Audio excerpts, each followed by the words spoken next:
بسم اللہ الرحمن الرحیم نحمدہ ونصلی علی رسولہ الکریم اما بعد۔ معزز سامعین و ناظرین، السلام علیکم ورحمۃ اللہ وبرکاتہ۔ درس قرآن.com کی طرف سے ہفتہ وار پروگرام حی علی الصلاح کے ساتھ محمد ریاض آپ کی خدمت میں حاضر ہوں۔ نماز اللہ تعالیٰ کی طرف سے تمام مسلمانوں پہ فرض فرمائی گئی ہے۔ نہ صرف یہ کہ اس امت پہ بلکہ حضرت آدم علیہ السلام سے لے کر آج تک جتنے انبیاء تشریف لے آئے، اللہ تعالیٰ نے ہر نبی پر اور ہر نبی کی امت پر نماز کو فرض فرمایا۔ معزز سامعین و ناظرین، ایک تو فرائض نماز ہیں، فجر، ظہر، عصر، مغرب، عشاء۔ اس کے علاوہ شریعت کے اندر نوافل پڑھنے کا بھی حکم دیا گیا ہے، اور نوافل کی مختلف قسمیں ہیں: اشراق، چاشت، اوابین، تہجد، تحیۃ الوضو، تحیۃ المسجد، صلاۃ التوبہ، صلاۃ الشکرانہ۔ یہ تمام نوافل ہیں۔ شریعت میں نوافل پڑھنے کا بھی حکم دیا گیا ہے اور اس کی بھی بڑی اہمیت بیان کی گئی ہے۔ تو آج جو ہمارے پاس مہمان ہیں، حضرت مولانا سیف الدین نثار صاحب، حضرت ہم آپ کے بے حد مشکور ہیں، آپ نے ہمیں اپنے قیمتی اوقات میں سے وقت عطا فرمایا، جزاک اللہ خیرہ۔ حضرت آپ سے درخواست ہے کہ فرائض نماز کی اہمیت تو آج ہر انسان جانتا ہے، اور فرائض نماز کی اہمیت تو ان کے فرائض کے نام ہی سے بہت واضح ہے۔ شریعت کے اندر فرائض کے علاوہ نوافل نماز پڑھنے کا بھی خاص حکم دیا گیا ہے اور اس کی ترغیب فرمائی گئی ہے۔ تو آخر اس کی ضرورت کیا ہے؟ برائے کرم اس پر روشنی ڈالیے۔ بسم اللہ الرحمن الرحیم، نحمدہ ونصلی ونسلم علی رسولہ الکریم، اما بعد۔ آپ نے جو پہلا سوال کیا ہے وہ ایک بہت ہی عمدہ اور نہایت اہم سوال ہے۔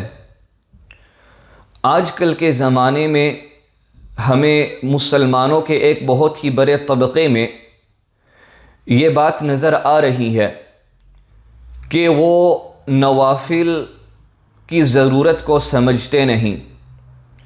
ان میں سے بہت سے لوگ ایسے ہیں کہ ان کا یہ کہنا ہے کہ اگر ہم فرائض کو ادا کر رہے ہیں، ہمیں نوافل کی کیا ضرورت، فرائض ہی ہمارے لیے کافی ہے۔ انشاءاللہ تعالی اس نشست میں ابتداءً اس سوال کا جواب ناظرین اور سامعین کے سامنے پیش کروں گا۔ میں دعا گو ہوں کہ اللہ سبحانہ و تعالی ہماری اس محنت، ہماری اس کاوش اور ہماری اس پروگرام کو قبولیت سے نوازے۔ ایمان لانے کے بعد اللہ سبحانہ و تعالی نے ہمیں چند بنیادی عبادتوں کا حکم دیا ہے۔ ان عبادتوں میں سے سر فہرست نماز کی عبادت ہے۔ قرآن کریم میں اللہ سبحانہ و تعالی جہاں کہیں ایمان کا تذکرہ فرماتے ہیں، عموماً فوراً اس کے بعد عبادات کو بیان کرتے ہیں، اور ان عبادات میں بھی سر فہرست نماز کی عبادت کو بیان فرماتے ہیں۔ اس کی مثال قرآن کریم کی دوسری سورۃ البقرہ کی ابتدائی آیات میں ہمیں مل جاتی ہے۔ اللہ سبحانہ و تعالی پہلے ایمان کا تذکرہ فرماتے ہیں، الذین یؤمنون بالغیب، پھر اس کے فوراً بعد عبادات کا بیان فرماتے ہیں، وَيُقِيمُونَ الصَّلَاةَ وَمِمَّا رَزَقْنَاهُمْ يُنْفِقُونَ، یعنی نماز کا ادا کرنا اور یوں ہی اللہ سبحانہ و تعالی کے راستے میں خرچ کرنا۔ لیکن ان اعمال میں بھی سر فہرست اللہ سبحانہ و تعالی عموماً نماز کو بیان فرماتے ہیں، جیسا کہ اس آیت میں یقیمون الصلاۃ نماز کی ادائیگی کو مما رزقناہم ينفقون اللہ تعالیٰ کے راستے میں خرچ کرنے سے پہلے بیان فرمایا ہے۔ یوں ہی احادیث نبویہ صلی اللہ علیہ وسلم میں بھی ہمیں یہ ملتا ہے۔ مثال کے طور پر نبی پاک صلی اللہ علیہ وسلم کا مشہور فرمان ہے بنی الاسلام علی خمس، اسلام کی بنیاد 5 باتوں پر ہے۔ پہلے نبی پاک صلی اللہ علیہ وسلم نے ایمان کو بیان فرمایا، اور اس کے بعد جب عبادات کو بیان فرمایا سر فہرست اقامت الصلاۃ نماز کی ادائیگی کو بیان فرمایا ہے۔ اس کے علاوہ اسی فہرست میں ہمیں حج کی عبادت کا تذکرہ ملتا ہے، یوں ہی دیگر عبادتوں کا بھی تذکرہ ملتا ہے، مثلا روزوں کا رکھنا۔ ان تمام عبادات کے 2 پہلو ہیں۔ نمبر 1 وہ عبادات جو ہمارے لیے فرض ہے، اور نمبر 2 وہ عبادات جو ہمارے لیے فرض نہیں، یعنی وہ تطوعات اور نوافل کے تحت آتے ہیں۔ آج کل کے زمانے میں ہماری ذہنیت کچھ یوں بن چکی ہے کہ اگر ہم فرائض کو ادا کریں گے تو ہمیں نوافل کی ضرورت نہیں۔ ہم فرائض کی ضرورت کو بخوبی جانتے ہیں، لیکن نوافل کی اہمیت سے ناواقف ہونے کی وجہ سے نوافل کی ضرورت کو بھی محسوس نہیں کرتے۔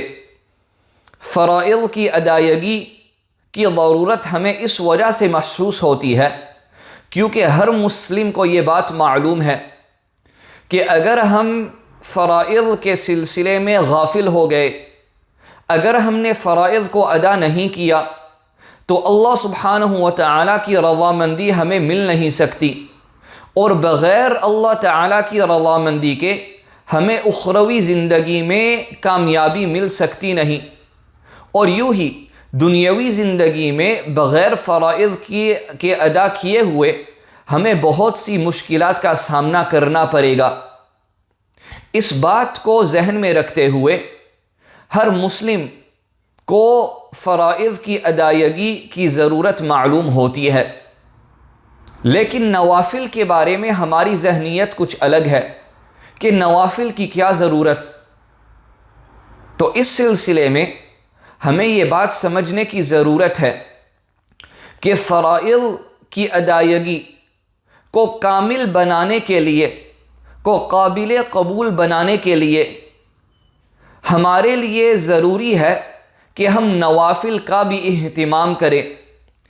دوسرے الفاظ میں بغیر نوافل کے اہتمام کے ہمارے فرائض نہ کامل ہوں گے، نہ اللہ تعالیٰ کے یہاں قابل قبول ہوں گے۔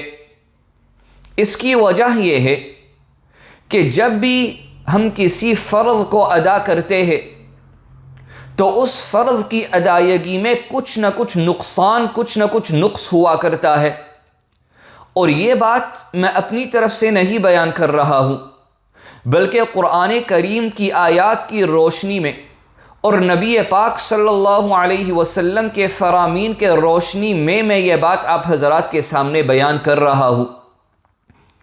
قرآن کریم سے بطور مثال کے میں ایک آیت بیان کروں گا، اور اس کے بعد نبی پاک صلی اللہ علیہ وسلم کی مبارک زندگی میں سے میں نبی پاک صلی اللہ علیہ وسلم کا ایک مبارک عمل پیش کروں گا جن کے ذریعے سے ہمیں یہ بات معلوم ہو جائے گی کہ ہمارے فرض کی ادائیگی قابل قبول نہیں اور ناقص ہے اس وقت تک جب ہم اس کے بعد کسی دوسری چیز کا اہتمام نہ کریں۔ قرآن کریم کی آیت میں اللہ تعالیٰ نے ارشاد فرمایا ثم افیضوا من حیث افاض الناس واستغفروا اللہ ان اللہ غفور الرحیم، یعنی جب حج جو کہ ایک فرض ہے اس کی ادائیگی کا اختتام ہو، اللہ تعالیٰ کا حکم ہماری طرف متوجہ ہوتا ہے کہ ہم استغفار کریں۔ سوال یہ ہے کہ ایک بہت بڑا فریضہ ادا ہونے والا ہے، ہم اب اس کے اختتام پر ہے، اللہ تعالی ہمیں استغفار کا حکم کیوں دے رہے ہیں؟ یوں ہی امام مسلم رحمۃ اللہ علیہ کی صحیح میں ہمیں روایت ملتی ہے کہ نبی پاک صلی اللہ علیہ وسلم جب بھی نماز سے فارغ ہوا کرتے تھے تو وہ استغفر ثلاثاً 3 مرتبہ استغفار کیا کرتے تھے۔ سوال یہ ہے کہ یہاں فرض کی ادائیگی ہوئی اور اس کے فوراً بعد نبی پاک صلی اللہ علیہ وسلم صرف 1 مرتبہ نہیں بلکہ ثلاثاً 3 مرتبہ استغفار کر رہے ہیں۔ اس استغفار کی کیا ضرورت؟ کیا آدمی کو خوش نہیں ہونا نہ چاہیے کہ میں نے تو ابھی اللہ تعالی کے رضا کے حصول کے لیے ایک فرض عمل کی ادائیگی کو مکمل کیا ہے؟ تو اس کا جواب یہ ہے کہ جب بھی ہم کسی فرض عمل کو مکمل کرے اس فرض کی ادائیگی میں کچھ نہ کچھ نقصان ضرور ہوا کرتا ہے۔ ہم اللہ تعالیٰ کی عبادت کما حقہ کیسے کر سکتے ہیں؟ اللہ تعالیٰ کی ذات پاک ہے، اس کے شائع نشان ہم پاک عمل کیسے پیش کر سکتے ہیں؟ ہم وہ عمل کہاں سے لائے؟ ہم وہ عمل پیش نہیں کر سکتے۔ اس وجہ سے جب بھی ہم کوئی فرض عمل کرتے ہیں تو اس میں کچھ نہ کچھ نقصان ہوتا ہے، اور اس نقصان کی تلافی کے لیے قرآن کریم نے حج کی ادائیگی کے اختتام کے وقت ہمیں استغفر اللہ استغفار کا حکم دیا ہے۔ یوں ہی نبی پاک صلی اللہ علیہ وسلم نے عملاً ہمیں تعلیم دی ہے کہ فرض نماز کی ادائیگی کے بعد اس نقصان کی تلافی کے لیے 3 مرتبہ استغفار کیا کرو۔ لہذا جو نقصان ہمارے فرائض میں موجود اس کی تلافی کے لیے ہمیں استغفار کرنا یہ بات ضروری ہے۔ یہ ایک صورت ہے جو ہمیں شریعت میں اس نقصان کی تلافی کے لیے ملتی ہے۔ ایک دوسری صورت وہ نوافل کے اہتمام کی شکل میں ہمیں ملتی ہے۔ نبی پاک صلی اللہ علیہ وسلم کے مبارک فرامین میں ہمیں یہ بھی فرمان ملتا ہے کہ قیامت کے دن آدمی کے فرائض یعنی نماز کے حوالے سے آدمی کے فرائض میں جو بھی کمی ہوگی نوافل کے ذریعے سے اس کو پورا کیا جائے گا۔ لہذا اگر ہماری سوچ یہ ہے کہ فرائض کی ادائیگی ہمارے لیے کافی ہے، نوافل کی ضرورت نہیں، تو ہمیں یہ بات ذہن نشین کر لینی چاہیے کہ وہ فرائض تو ادا ہو جائیں گے، لیکن جو نقصان اور جو کمی ان فرائض میں موجود ہے ہم اس کی تلافی کیسے کریں گے؟ وہ صرف نوافل کے ذریعے سے ہوگی۔ لہذا نوافل کی کثرت اور نوافل کا اہتمام بھی ہمیں ضرور بضرور کرنا چاہیے۔ انشاءاللہ تعالی ان نوافل کی کثرت کی وجہ سے اور نوافل کے اہتمام کی وجہ سے وہ نقصان جو ہمارے فرائض میں موجود ہے اس کی تلافی ہو جائے گی، اور یہ فرائض اللہ تعالیٰ کے یہاں قیامت کے دن صرف قابل قبول نہیں ہوں گے بلکہ وہ اللہ تعالیٰ کی رضامندی کے حصول کا سبب بھی بنیں گے، اور انشاءاللہ تعالیٰ یہ جنت میں داخل ہونے کا سبب بھی ہمارے لیے بنیں گے۔ ماشاءاللہ آپ نے بہت خوبصورت انداز میں نوافل کی اہمیت سے ہمیں آگاہ فرمایا۔ اللہ تبارک و تعالی ہمیں اس پہ عمل کرنے کی توفیق نصیب فرمائے۔ حضرت آپ سے اگلا سوال یہ ہے، عام زندگی میں انسان نوافل نماز کی طرف کس طرح راغب ہو، اس کے لیے مزید اہمیت بیان فرما دیں تاکہ انسان اس اہمیت اور اس کی برکت کی وجہ سے نوافل نماز پڑھنے کی طرف راغب ہو جائے۔ نوافل کی ضرورت کو سمجھنے کے بعد اب ہم نوافل کی اہمیت کی طرف آتے ہیں۔ نوافل کیوں اہم ہے؟ اس کا جواب دینے کے لیے میں ناظرین و سامعین کے سامنے ایک ایسی مثال بیان کروں گا جس کے سننے سے انشاءاللہ تعالی ہم سب کے لیے اس امر کو سمجھنا نہایت آسان ہو جائے گا۔ وہ یہ کہ دنیاوی زندگی میں ہمارے دو قسم کے دوست ہوتے ہیں، ایک عام دوست، نمبر دو خاص دوست۔ عام دوست وہ ہے جس کے ساتھ ہم کبھی کبھار بات چیت کریں، جس کے ساتھ ہم ضرورت کے وقت بات چیت کریں، اور خاص دوست وہ ہے جس کے ساتھ ہم ہمیشہ بات کریں، ہم صرف ضرورت کے وقت اس کے ساتھ بات نہ کریں بلکہ اس کے علاوہ بھی ہم اس کے ساتھ بات کیا کریں۔ اللہ سبحانہ و تعالی کا ہمارے ساتھ کچھ یوں ہی معاملہ ہے، ہم بھی اللہ تعالیٰ کے دوست بن جاتے ہیں، اور اللہ تعالیٰ کے دوست بننے کی ہمیں بہت ہی زیادہ ضرورت ہے۔ کیوں؟ دنیاوی زندگی میں جب بھی کوئی آدمی پھنس جائے، اس کو کچھ نہ کچھ ضرورت پیش آئے تو عموماً وہ اپنے دوستوں کی طرف رجوع کرتا ہے۔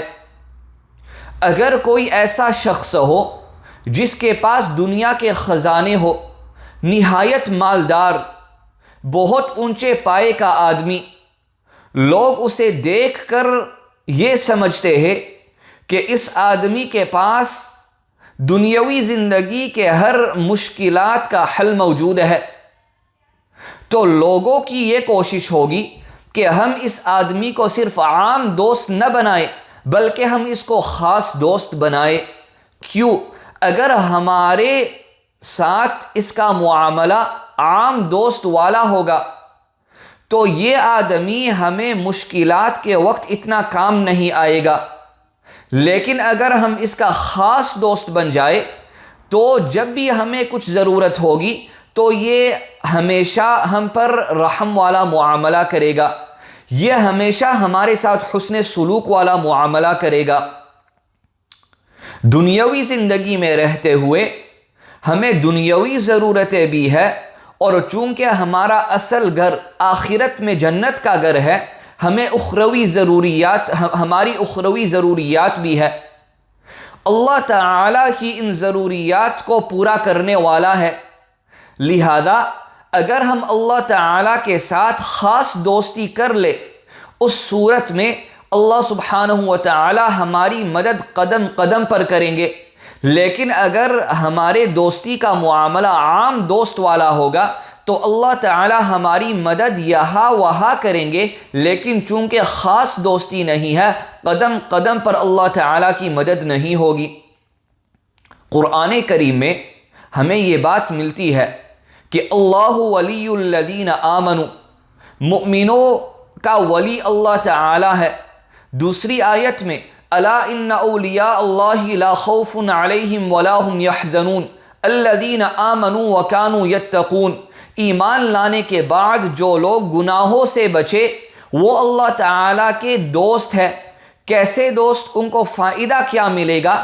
لا خوف علیہم، ان پر فیوچر کے بارے میں کوئی خوف نہیں ہوگا، ولا هم یحزنون، اور نہ وہ پاسٹ کے بارے میں غمگین ہوں گے۔ تو ایک آیت میں مؤمنوں کے دوست ہونے کا تذکرہ، دوسری آیت میں وہ شخص جو مؤمن ہے اور اس کے اوپر متقی بھی ہے اس کے لیے دوست ہونے کا تذکرہ۔ ان دونوں دوستیوں میں کیا فرق ہے؟ پہلی آیت میں عام دوستی کا تذکرہ ہے، دوسری آیت میں خاص دوستی کا تذکرہ ہے۔ لہذا ہم سب کو یہ ضرورت ہے کہ ہم اللہ سبحانہ و تعالیٰ کے خاص دوست بن جائے۔ لیکن خاص دوست ہونے کی علامت کیا ہے؟ مثال کے ذریعے سے میں ناظرین کو سمجھا چکا ہوں کہ عام دوست کے ساتھ ہماری بات چیت ضرورت کے وقت ہی ہوتی ہے، اس کے علاوہ نہیں ہوتی، اور خاص دوست ہونے کی علامت یہ ہے کہ اس آدمی کے ساتھ ہماری گپ شپ، ہماری بات چیت ہمیشہ ہو، وہ صرف ضرورت کے وقت نہ ہو۔ اللہ تعالیٰ کے ساتھ خاص دوستی کی علامت یہ ہے کہ ہم جب نماز ادا کرتے ہیں ہم اللہ سبحانہ و تعالیٰ سے بات کرتے ہیں۔ امام مسلم رحمۃ اللہ علیہ کی صحیح میں روایت موجود ہے کہ مصلی، نماز پڑھنے والا آدمی جب اللہ اکبر کہہ کر سورۃ الفاتحہ کی تلاوت کی آغاز کرتا ہے وہ اپنی طرف سے الحمدللہ رب العالمین کی تلاوت کرتا ہے، اس جانب سے اللہ سبحانہ و تعالی اس کا جواب دیتے ہیں۔ جب مصلی الرحمن الرحیم کی تلاوت کرتا ہے اللہ تعالی اس کا جواب دیتے ہیں۔ اور یوں ہی سورۃ الفاتحہ حقیقت میں آدمی اور اللہ تعالی کے درمیان بات چیت کا نام ہے۔ تو نماز میں ہم اللہ سبحانہ و تعالی سے بات چیت کرتے ہیں، ہمارے درمیان اور اللہ سبحانہ و تعالی کے درمیان گفتگو ہوتی ہے۔ اب کچھ وہ لوگ ہیں جو صرف ضروری بات چیت کرتے ہیں، یعنی وہ صرف فرض نماز کو ادا کرتے ہیں، اور دوسرے وہ لوگ ہیں جو فرض نماز کے علاوہ نوافل میں بھی اللہ سبحانہ و تعالی سے بات چیت کرتے ہیں۔ تو جو صرف فرائض میں اللہ تعالیٰ سے بات چیت کرتے ہیں ان کی دوستی اللہ تعالیٰ سے عام ہے، اور وہ لوگ جو نوافل میں بھی اللہ تعالیٰ کے ساتھ بات کرتے ہیں یہ اللہ تعالیٰ کے ساتھ ضرورت کے علاوہ بات کرنا ہے، یہ اس بات کی علامت ہے کہ اس شخص کی دوستی اللہ تعالیٰ کے ساتھ عام نہیں بلکہ اس کی دوستی اللہ تعالیٰ کے ساتھ بہت ہی زیادہ خاص دوستی ہے۔ اور خاص دوستی کے فائدے اللہ تعالیٰ قدم قدم پر دنیاوی زندگی میں ہمارا خیال رکھیں گے۔ اللہ سبحانہ و تعالی ہم پر کسی ایسی مصیبت کو نہیں لائیں گے جو ہمیں اللہ تعالیٰ سے دور کرے۔ اللہ تعالیٰ قدم قدم پر ہماری مدد فرمائیں گے، اور اخروی زندگی میں بھی اللہ سبحانہ و تعالی ہمیں ناکامی کی طرف نہیں جانے دیں گے بلکہ اللہ تعالی ہمیں کامیاب کر کے جنت میں داخلے کے لیے جنت میں بھیج دیں گے۔ لہذا یہ نوافل کی اہمیت ہے کہ ہم سب کے لیے اللہ تعالی کا خاص دوست بننا بہت ضروری۔ خاص دوستی کی علامت کہ ہم ضرورت کے علاوہ بھی بات چیت کرتے ہیں، یعنی ہم صرف فرائض میں اللہ تعالیٰ سے بات چیت نہ کریں بلکہ نوافل میں بھی ہم اللہ سبحانہ و تعالیٰ سے بات چیت کریں۔ جب ہم یہ کریں گے تو اللہ تعالیٰ کا ہمارے ساتھ ایسا تعلق ہوگا کہ اللہ سبحانہ و تعالیٰ ہماری مدد انشاءاللہ تعالیٰ قدم قدم پر کریں گے۔ جزاک اللہ خیرہ۔ ماشاءاللہ حضرت آپ نے نوافل کی اہمیت سے ہمیں آگاہ فرمایا۔ اللہ تعالی ہم سب کو اس پہ عمل کرنے کی توفیق نصیب فرما دے۔ حضرت والا آپ سے اگلا سوال یہ ہے، نوافل نماز میں اوابین کے نوافل کا ایک خاص مقام ہے، اور جتنے ہمارے اکابرین بزرگان دین ہیں اس کی بڑی ترغیب دیتے چلے آ رہے ہیں۔ آخر اوابین کی نماز کیا ہے؟ اوابین کے نوافل اس کی تعریف کیا ہے؟ یہ کب پڑھے جاتے ہیں اور ان کی فضیلت کیا ہے؟ آپ کا تیسرا سوال نوافل میں سے خاص اوابین کے سلسلے میں ہے، لہذا اب میں اوابین کے سلسلے میں چند بنیادی باتیں آپ حضرات کے سامنے پیش کروں گا۔ پہلی بات یہ ہے کہ اوابین کے سلسلے میں ہمیں قرآن کریم میں بھی اشارات ملتے ہیں۔ میں بس ایک دو آیات پیش کر کے انشاءاللہ تعالی آگے بڑھتا چلا جاؤں گا۔ قرآن کریم کی آیت تتجافى جنوبهم عن المضاجع، اور دوسری آیت جس میں اللہ سبحانہ و تعالی نوافل کی طرف اشارہ فرماتے ہیں كانوا قليلا من الليل ما يهجعون۔ ان آیات کی تفسیر میں انس رضی اللہ تعالی عنہ فرماتے ہیں كانوا يصلون فيما بين المغرب والعشاء۔ صحابہ رضوان اللہ تعالی علیہم اجمعین مغرب اور عشاء ان دونوں نمازوں کے درمیان میں نماز پڑھا کرتے تھے، اور اسی نماز کی طرف اشارہ اللہ سبحانہ و تعالی نے قرآن کی دو آیتوں میں فرمایا، اور ان لوگوں کی مدح، ان لوگوں کی تعریف بیان فرمائی جو ان نوافل کو مغرب اور عشاء کی نماز کے درمیان ادا کرتے ہیں۔ یہ حقیقت میں اوابین کی فضیلت کی طرف اشارہ ہے، لیکن اب سوال یہ ہے کہ اوابین کی نماز کب پڑھی جاتی ہے؟ نمبر 2 رکعتیں کتنی ہیں، اور نمبر 3 اس کا اجر کیا ہے۔ ان 3 باتوں کو سمجھانے کے لیے میں نبی پاک صلی اللہ علیہ وسلم کی ایک معروف روایت آپ حضرات کے سامنے پیش کروں گا۔ امام ترمذی رحمۃ اللہ علیہ، یوں ہی امام ابن ماجہ رحمۃ اللہ علیہ نے اس روایت کو اپنے سنن میں ذکر کیا ہے۔ نبی پاک صلی اللہ علیہ وسلم نے فرمایا، من صلی بعد المغرب، جو شخص مغرب کی نماز کے بعد ادا کرے۔ اس ٹکڑے سے ہمیں یہ بات معلوم ہو گئی کہ اوابین کی نماز وہ ہے جسے مغرب کی نماز کے بعد ادا کیا جاتا ہے، یعنی مغرب کی فرض نماز کے بعد آدمی جب سنن سے فارغ ہو، اس کے فوراً بعد جو نفل نماز ادا کی جاتی ہے اس کا نام اوابین ہے۔ دوسرا سوال یہ تھا کہ وہ کتنی رکعتیں ہیں۔ اسی روایت میں نبی پاک صلی اللہ علیہ وسلم فرماتے ہیں 6 رکعات، 6 رکعتوں کی نماز ہے۔ ان 6 رکعتوں کو کیسے ادا کرنا ہے؟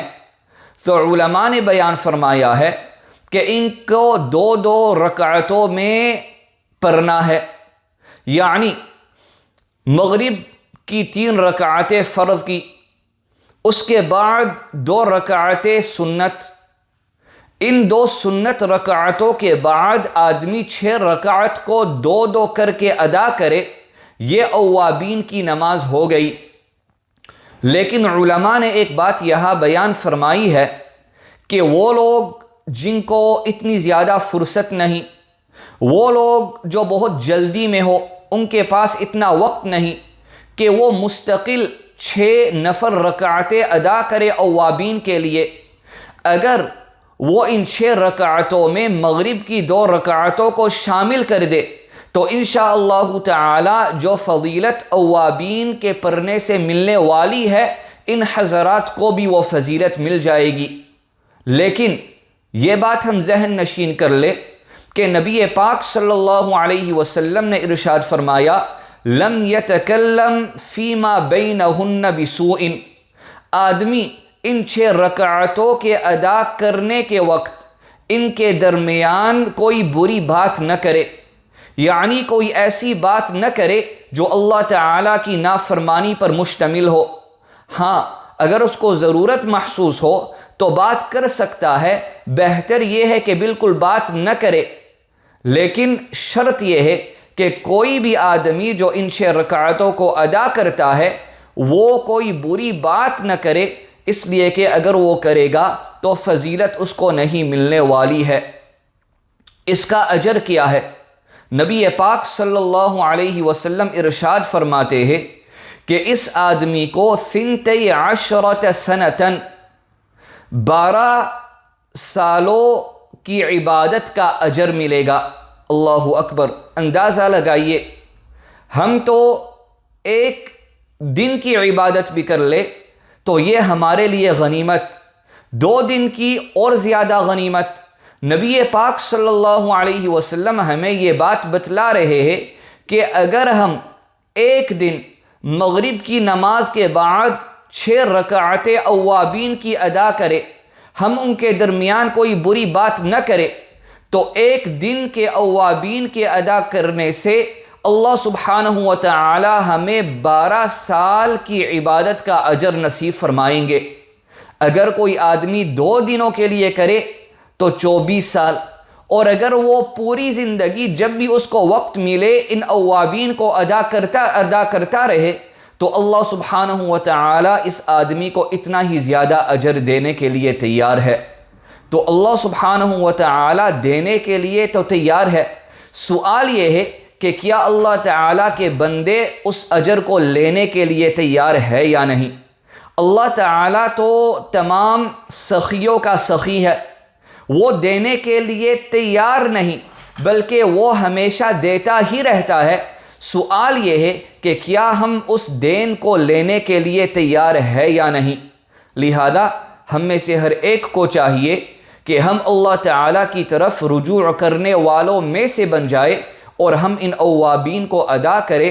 انشاءاللہ تعالیٰ ان کے ادا کرنے سے یہ صرف نہیں کہ ہمیں 12 سال کی عبادت کا اجر ملے گا، بلکہ اس سے مزید ہم کو اللہ تعالیٰ کی خاص دوستی مل جائے گی، اور اس دوستی کے بدلے میں اللہ سبحانہ و تعالی ہمیں اس دنیاوی زندگی میں اور اخروی زندگی میں دونوں میں خوب کامیاب کریں گے. میں دعا گو ہوں اللہ سبحانہ و تعالی ہم تمام کو نمبر 1 فرائض کی ادائیگی کی توفیق نصیب فرمائے، اور نمبر 2 اس کے ساتھ ساتھ نوافل کا اہتمام بھی نصیب فرمائے، تاکہ ہم اللہ سبحانہ و تعالی کے خاص دوستوں میں سے بن جائے، اور اللہ تعالی جو بھی ہمیں دینے کے لیے تیار ہے ہم اس کے لینے والے بن جائے. جزاک اللہ خیرہ. حضرت ہم آپ کے بے حد شکر گزار ہیں، آج آپ نے ہمیں قیمتی وقت عطا فرمایا اور نوافل نماز کی اہمیت اور اس کی فضیلت، خاص طور پہ اوابین نماز کی فضیلت سے آپ نے ہمیں آگاہ فرمایا. اللہ مجھے اور پوری امت کو اس پہ عمل کرنے کی توفیق نصیب فرما دیں. جزاک اللہ خیرہ و احسن الجزا. معزز سامعین و ناظرین، اللہ تبارک و تعالی نے فرائض، واجبات اور نوافل نماز پڑھنے کا شریعت میں حکم دیا ہے. اللہ تعالی مجھے بھی، آپ کو بھی اور دنیا کے ہر انسان کو نماز پڑھنے کی، خصوصاً نوافل کا اہتمام کرنے کی اور خصوصاً اوابین کی نماز ادا کرنے کی توفیق نصیب فرمائے، تاکہ اللہ تبارک و تعالی اور اللہ کے رسول صلی اللہ علیہ وسلم نے نوافل نماز پڑھنے کے جو فضائل، جو برکات ارشاد فرمائے، اللہ وہ ہم سب کو اور ہمارے بچوں کو نصیب فرما دیں. وآخر دعوانا ان الحمدللہ رب العالمین.